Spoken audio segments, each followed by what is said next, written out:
offensively, I mean, 2 games, so you get a little snapshot of what you're thinking. Where are you where you thought you would be? Where are you in reality? You know, there's always an ongoing process of trying to keep improving weekly. I think we were farther ahead on the curve just based off of the experience that we have. I think we're a very mature team. You have an experienced quarterback, a lot of receivers, some pretty good continuity with the O-line, but we still got a long ways to go. We do. You know, I thought when you look at the Youngstown State game, we were a little sloppy at times. I thought we were up and down on certain things and made some mistakes that we shouldn't do. But, you know, where we're at overall, I think we're in a good spot. We are. Like, I think we're healthy. I think our kids mentally and physically are in the right spots. I think the culture is right. You know, the rest is just making sure that we continue to improve each week. Look at that another way, Nick. The things that you wanted to improve on from last year, how has that stepped up this year? I think it's improved a lot. You can kind of look at how we've sustained these 10 to 14 play drives. You know, that's something that we look at in terms of efficiency. And you look at the Tennessee game, I thought we were pretty efficient across the board. We've had 20 drives on the year. We've had 10 drives each game. And for the most part, I think we've been sustaining drives. You know, our critical downs are a lot better than what we've had in the past. We just got to keep pressing forward in terms of making sure we're consistently playing at that high of a level. But efficiency has been the main thing that I think has changed us on who we are. We're not playing at an ultra, fast pace. We're trying to get into the proper play calls, and you see at times, like with Will in the first drive, you saw him trying to make that big explosive play, tried to extend some things that he hadn't done in a while. But after the first drive, he came off the sidelines and he got right back into the flow of how we normally are. And I thought he was, for the most part, really efficient after that first drive. Jake, how are you? Your mindset changed with using fullbacks. And I think in the Tennessee game, they had said you wanted to use Kennedy as the second half guy. Well, how do you go about that? Saying, do I change my quarterback? How do you go about that, using those guys based on what you've seen so far? For the running backs, you're saying? Yeah, the running backs, 4 guys. Yeah, that's always been a tough question. And I thought this past game when we had 75 snaps, you end up getting those guys a lot more touches. But overall, I think it goes through on how they perform throughout the course of the week. Spavital got nicked up, and then it's just the next guy in. I think that's constantly going to keep changing throughout the course of this year. I thought Letty Brown had a breakout game, which I think that puts him in the talks of getting more touches as well. It's a healthy competition in that room. It brings out the best in all of them. You can see how all 4 of those running backs are running at a pretty good pace when they're in that game, because they understand that they've got to perform. If not, the other guy's going to step in and play. But I don't have a science to in the fourth quarter we want this guy. I think that just naturally plays out, and he's the freshest back going in, and he's got to up his play. So I think it just works out on its own right now. Does having a 215-pound pounder in the fourth quarter influence you maybe? A guy that's maybe harder to tackle that can be physical when the guys are tired? He looked good then. I think what Coach Blackwell did, I think he had around 50 yards after contact. About 48, I think, was the final number, which that's impressive for a freshman, and being 215 pounds, that's a load right there. And I think when you have that type of guy that can make those type of plays and keep the ball moving forward after contact, you got to keep feeding that guy the rock to see what happens. You talked about after the Tennessee game that playing for Letty was mainly just short yard situation and all this just situationally put him in there. But was it a different plan for him on Saturday, and how much has it changed since then after that big game against Youngstown? We went in, we were going to give him more touches. There's so many unknowns with the first game. You don't know how a freshman is going to react to the environment that he was put in. But we were going to up his touches, not just in the short yardage packages, but in the open field. And I think with sink field going out, it just upped him even more. And when he got to the end of the game, he was the guy that we just kept feeding the ball because it was a good opportunity to get him more touches, get him more experience. Jake, there's often a trend toward trying to label players as he's a power back, he's a speed guy, he's a whatever. Do you consciously try to avoid that trap, and are there, you know, so that you don't pigeonhole a guy with a particular play or set of plays? Yeah, and also I thought that Letty did a really good job in terms of protection. There was a lot of safety blitzes and Sam linebacker blitzes that he stayed on his point and he protected the quarterback, which that just shows the maturity of that kid, which that's going to naturally get him out of that mold of always being just a short yardage back, or when he comes in the game, we're always going to hand the ball off to him. So I think he, with the more reps that he has, he's just naturally going to get out of that mold.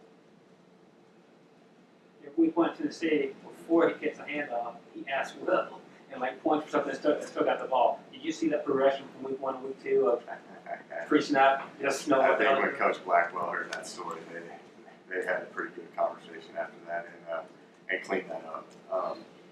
I think he's a very eager kid, and he's trying. He wants to be really good, and he's putting in a lot of work. You can see the improvements, not just from running ball. We know that he can run hard and run through contact, but he's now starting to understand the timing of the play, of the gap schemes and the outside zones and the inside zones, and on top of that, of just being an all-around back. And you can see him naturally progressing each week. And I just laugh at those stories because there's a lot that goes on in the heat of battle, and it just Will's got that calm nature. Just be like, listen, you got this guy right here. Just you worry about him, and I'll take care of the rest. Curious, you're averaging whatever it is, 560, 70 yards a game, and score 92 points. How to have a bunch of chunk plays like you normally do. What do you make of that? What do you read out of that from your offense? I think it's how they're playing Will. I think that going into the season, a lot of teams are looking at how we were throwing the ball last year, and a lot of their mentality is that they're going to keep everything in front of us and force us to run the ball and make us be an efficient offense, which we kind of saw the writing on the wall for this. We knew we'd be in these situations, but just you do that consistently, that it's going to eventually, if you're running the ball effectively, it's going to get those safeties more involved, the linebackers more involved, that you're going to be able to hit these deeper passes down the field. And you saw that really in the second half with Gary caught a couple of deep balls, and you saw that in the Tennessee game in the second half where we were running the ball in more, and they started loading up the box and giving us opportunities on the perimeter. So and I think that's just part of the chess match that we got to play each week, not just how they're going to come out and play us. And I think we've got answers for all of it, and just keep focusing on being the most efficient offense we can possibly be. Yeah, there's a lot of negatives, obvious negatives coming out of if you don't play this game this week. What positives come from that? You know how I am. I want to plan. Like the thing is like we've got the game plan, and we've put the work in as a coaching staff. We're going to execute it out there again today. It's just part of the process. I don't know if there's any positives you get out of it or not playing it because you would like to get an extra game underneath your belt going into conference play. But those are things we can't control, and we just focus on. Right now, it's just focused on beating NC State. A little extra time to heal up and That could be for sure yeah, positive. maybe feel. Definitely help with the guys that got bumps and bruises. An off week's always going to be good on the kids from a recovery standpoint. But from a coach's standpoint, you've got to keep challenging these kids, and you've got to keep getting better because it is a long season. And there's a lot of mistakes that we had in this past Youngstown game that we need to improve on. And you just got to keep staying the course with these guys and stay with the process because we can't be playing our best ball right now. Championship teams are going to have to be improving weekly for us to make a run. For the players that you have that are whose families might be in the path of the storm, their hometowns, have you talked to any of them, or are they talking? How do you feel like they're dealing with that? I bet you they're having a lot of conversations. I haven't really talked much with the players because it was their off day yesterday, and we were game planning the entire time. So, but I bet you all the kids have a plan of action on what they're trying to do. You had some penalties in the last game. You didn't have the first game. Pre-snap stuff, holding. What's the message to you guys? Obviously, beyond don't do it? Were the holds, from what you saw on tape, were they legitimate holds or? You know, there's opinions on all those. Yeah. You can call holding every single play. You probably heard that said a ton of times, but that's the way it is. They got called for a holding. We need to be cleaner with our technique, and some of it goes down to effort and moving your feet and hand placement. And the challenge to the offense after the game, in our unit meeting on Sunday, was about improving with our technique.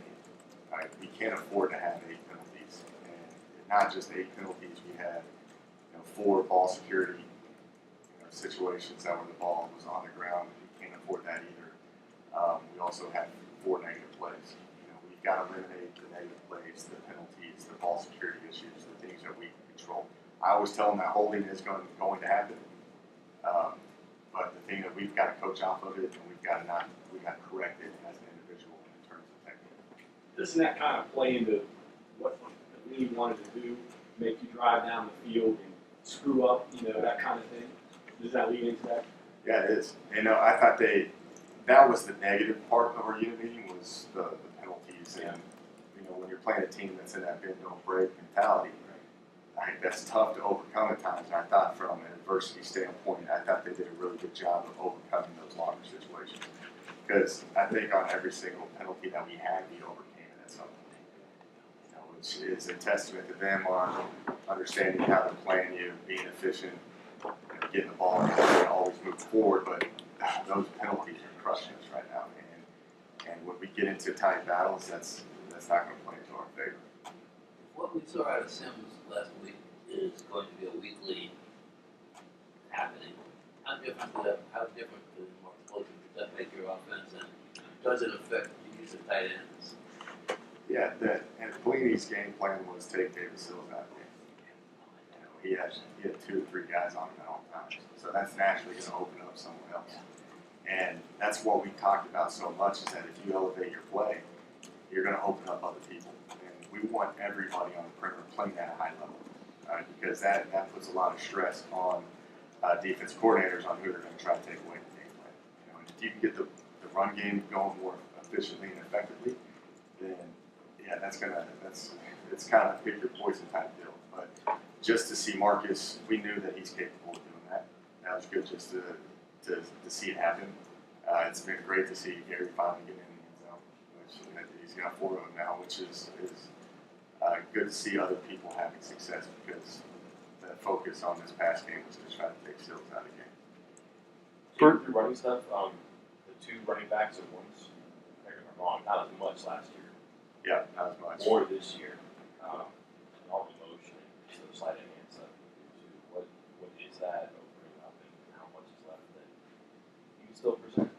Yeah, again, it goes down to the conversations that we've had about how do you play all 4 of these running backs, and that's where that package increases, because we think we got 4 good ones that you can create packages to get them on the field, because I think they got great ball skills, so you can motion them out and put them on routes. At the same time, you can hand it off and get into screen games and everything of that nature as well. So you're going to keep continuing to see more packages of that.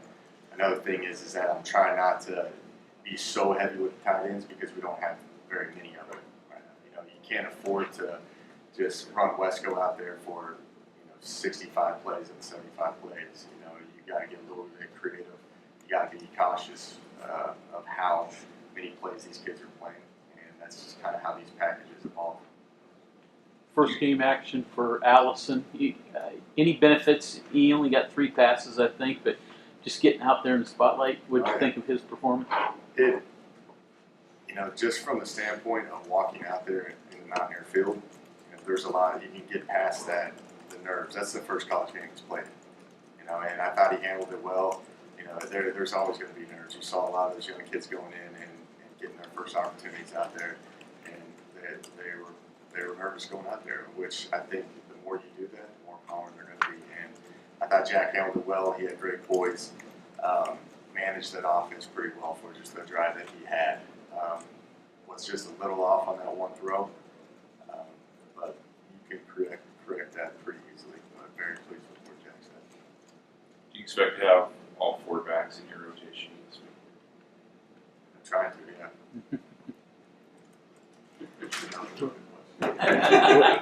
does those come so wide open on that seam route? Just busted coverage. I think the one that the ball was carried out into him.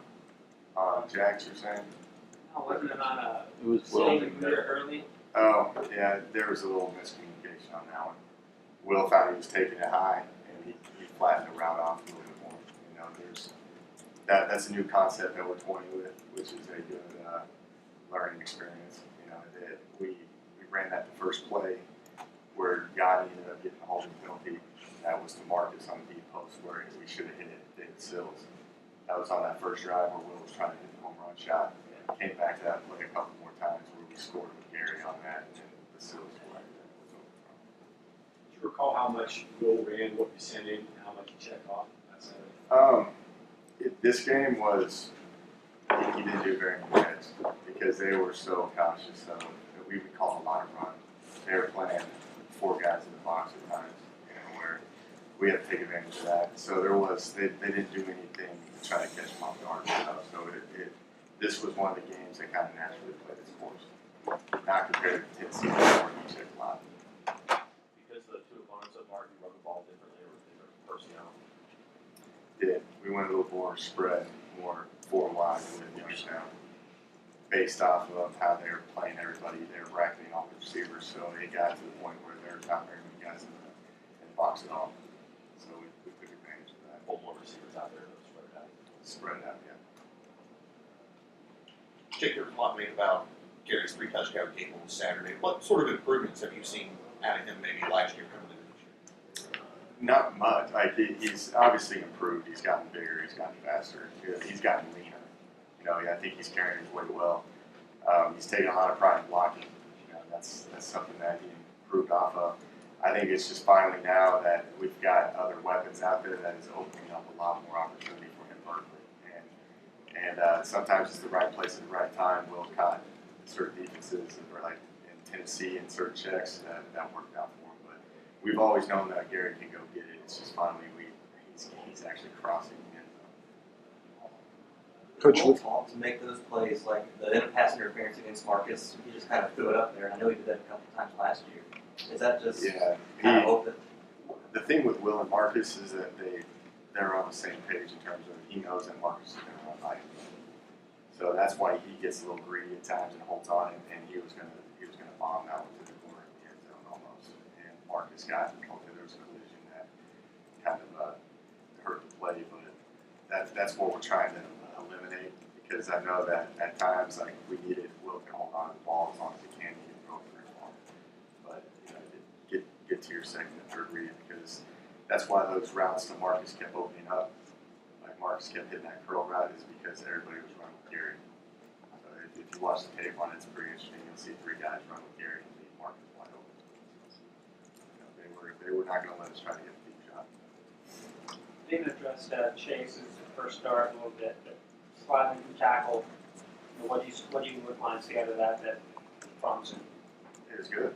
You know, I think there's still a healthy competition there. I thought both of them played well. There's still a long ways to go at that spot, but for the most part, from mentally, he's going to the right guys. You know, I think from a physical standpoint too, he knows what he's doing. He knows he plays with technique. That's been a pretty amazing story in terms of how he was the D lineman when I was here, and then he flipped to the O line room and now he's starting the right guard for us. So he knows that he's got a long ways to go, and he knows that we got to keep improving. So that's the importance of still trying to get this game in if we can.